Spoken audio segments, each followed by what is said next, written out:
Welcome to The Pillars, the podcast of the 363rd ISR Wing of the United States Air Force. I'm Chaplain Jim Bridgham. I'm Dr. Jerry Walker. I'm Reed Reichwald. And we're here, like every week, to offer you some skills, some thoughts, some concepts to help you win your day. And like our wing full of lions, we want you to begin your day with a roar to win. So our roar today, our focus, is going to be on our new doctor. And yes, that was a terrible intro, but we're going to stick with it. So, Dr. Reichwald, you're our new psychologist, our new Surgeon General for our wing.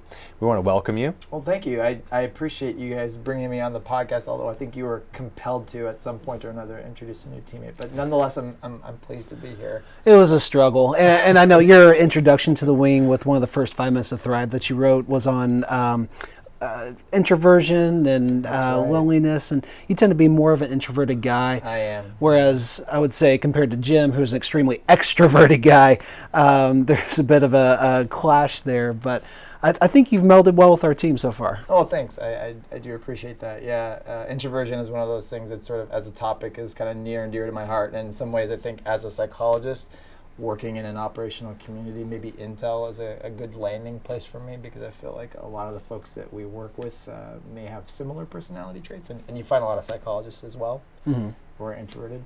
And you make up so much, you do so much of the heavy lifting for me that I hardly ever have to talk. You just really have to shake your head when I'm talking, so that works great. So I want to start with a softball question. Thank you. What did you have for breakfast today?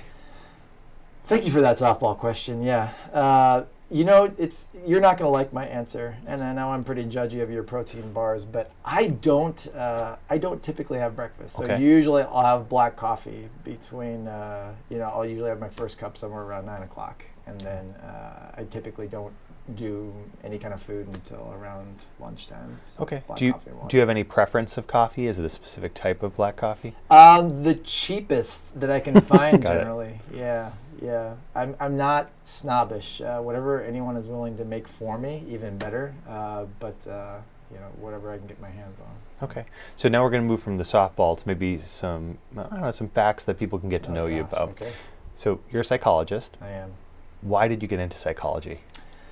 Boy, that's a good question, and one that I think we've probably had to answer at multiple points during our career. I think with a lot of things, and I don't think this is unique to psychology, but I think having some kind of desire to help other people is usually a good starting place.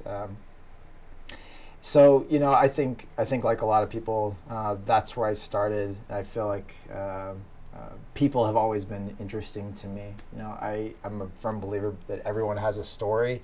Whether that's worthy of broadcasting, like in this case, I'm not sure I'm going to be one of your more interesting interview subjects. But I do think that everyone has a story or a narrative, to use another word, that kind of guides how we look at the world, how we see people, how we interact, how we see our futures. And I think coming to understand people's stories and why they tell themselves, what they tell themselves about themselves and about other people, often informs the way that they kind of go through life and the experiences that they have. And those can be very powerful narratives, and sometimes they're inspiring and they lead people to inspiring things, and sometimes, occasionally, they lead people to despair. And I like listening to people's stories. I think people are infinitely interesting, and so maybe not surprisingly, I sort of found my way toward this field. I believe that too, that our personalities and our interests kind of drive us towards occupations or leisure interests that allow us to give fuller expression to parts of us. So.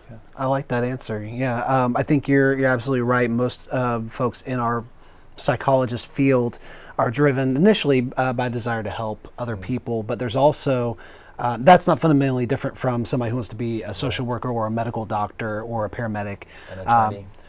Right, or firefighter, all kinds of different helping professions. But what makes our field unique, I think, is that we have this innate curiosity towards intellectually understanding human behavior and thought processes, and not just the how but the why of the human experience. And I like how you talked about the developmental side of who we are, how we form our identity. I know that was a big part of your graduate research, and so I can see how that interest really drove you to psychology and to really your whole career path and what you're doing now with the ISR wing. But I want to dig into the elevator speech, who am I? Because it goes far beyond your roles or what you do. It's your sense of self. It's who you are as a person. So, I mean, what do you advise people when they're trying to define who they are as a person? I think that identity is so important, and I think it's important for us to have multiple strong, healthy social identities, right? Okay. So let me give you an example. I think I always wanted to serve in the military, I approached recruiters at various times during high school, and for one reason or another, it kind of never took form for me. But in the back of my mind, I think that's something that I identified with. I didn't have a family member who was a part of the military or anything like that, but I was always sort of moving in that direction, I think. But there were other important identities for me. You know, I saw myself as a good student. I saw myself as a hungry kind of learner. I was interested in relationships. You know, I knew I had an identity as a sibling, as a son, all of these things. And for the most part, these were all strong, healthy, positive identities. And really the importance of that can't be overstated, right? Because there will come times in our lives when one or more of our identities is going to take a hit, right? So if you have sunk a lot of your identity into something, let's say I'm an American Airman, right? If that's an important part of how you think about yourself, and then you are associated with something, you know, that's not so flattering, or maybe that casts that identity in a negative light, you can take a hit, and that might persist for a little while. It might affect your mood. It might affect how you approach people and situations. And so it's helpful if you have multiple strong identities to fall back on. During those times, you know, if your role as a relationship partner, your role as a father or a mother, if those are strong, healthy identities, you're going to be far more resilient, a word that we use a lot, something that you can bounce back from. If you have a special interest that you can really kind of sink yourself into. If you're diversified. Yes. Yeah. You know, a financial advisor will talk to you about like diversifying your portfolio. The same is really true with respect to identity. I really like that because I saw this when I worked in the clinic all the time with folks who are getting ready to separate from the Air Force. They'd spent their entire career, I mean, post-adolescence, they graduate high school, they join the military, and then they spend their entire career, their life up to that point, identifying as an airman. And then now they're facing this huge existential crisis because they are losing a very important part of their identity. They're making the transition from airman to veteran, but they don't have anything else that really speaks to them that they can fall back on. Well, and I see this too. Sorry, I just have a follow-on thought. I think this happens to us not just in those big moments, but I think anytime our identity is threatened, that can hit us really hard. It's kind of like what you're talking about when something happens that intercedes or intersects with that airman identity or that father or wife identity. I know for me, so I was previously married. I got divorced. Part of my big identity was being a husband, and I lost that. And that was a really difficult time for me, but I had I was active duty at the time. I had that identity to fall back on, and it actually threw me really strongly into that role and helped me maintain my resilience during that ordeal. I'm remarried now, and I'm a husband and a father again, and so I've not just added that piece of my identity back, but added a new one. But this is something that constantly changes. I think that we need to be aware of, not just when roles change, but when they can be challenged. Well, and to add on to that from a spiritual perspective, all of us are going through some form of journey. One famous author's past, Joseph Campbell, addressed it in the 1950s as the hero's journey, that all myth, all religion, etc., is there to help us identify that we're on a journey, we're using narrative to figure out our identity. So I'd suggest anyone, and this is going to turn into a question in a minute, Reed, but all of, whether you're out there listening now or watching us on this video, if you're questioning what your identity is or going through one of those transitions, I'd challenge you, whether it's religious or myth or just a good fiction book, something that is designed to show a journey and something you can identify with. It's easier through narrative to identify where you are and find your identity than just putting it out on paper. So if I just write on paper, I am an American Airman, that's great, and this is what I'm going to do. That's important and wonderful, but sometimes it's kind of hard to make concrete. Ironically, the way the brain seems to work is if you read stories, whether that's history of airmen who've been successful or just fiction, that story of the journey, you can then take this concept of being an airman and make it very concrete in your life, because we hear these stories, whether it's history or fiction, and apply. So here's the question for you. All right. And this is not just a specific spiritual religious side, which is not what I'm addressing, but are there any stories that you've read, books that you've read that have been instrumental in helping you figure out what your identity is? Yeah, I'm just going to go with the first thing that comes to my mind.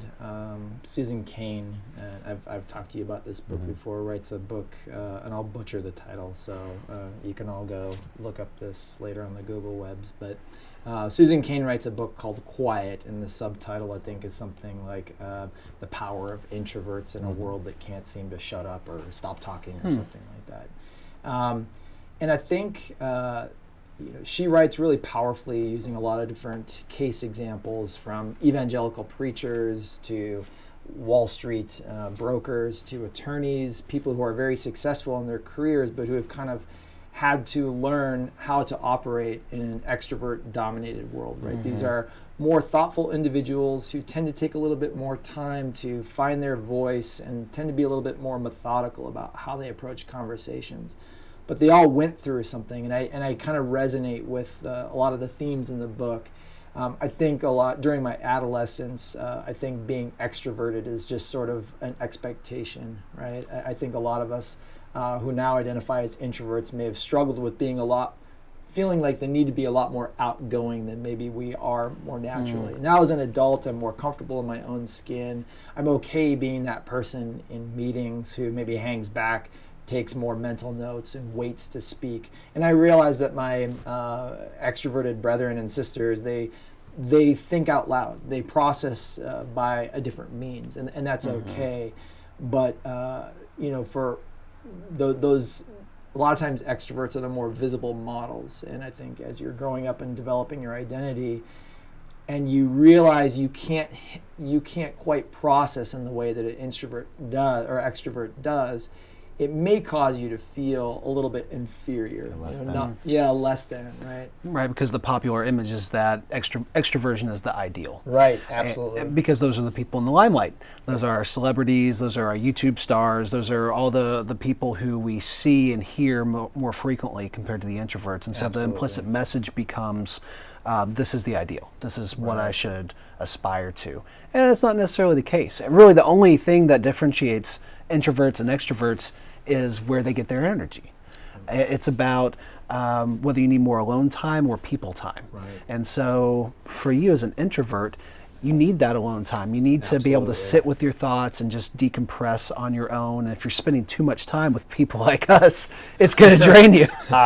Whereas for Jim, he loves talking to people. Sure. And that doesn't mean that you don't get sick of it sometimes, or you need that time alone at some point.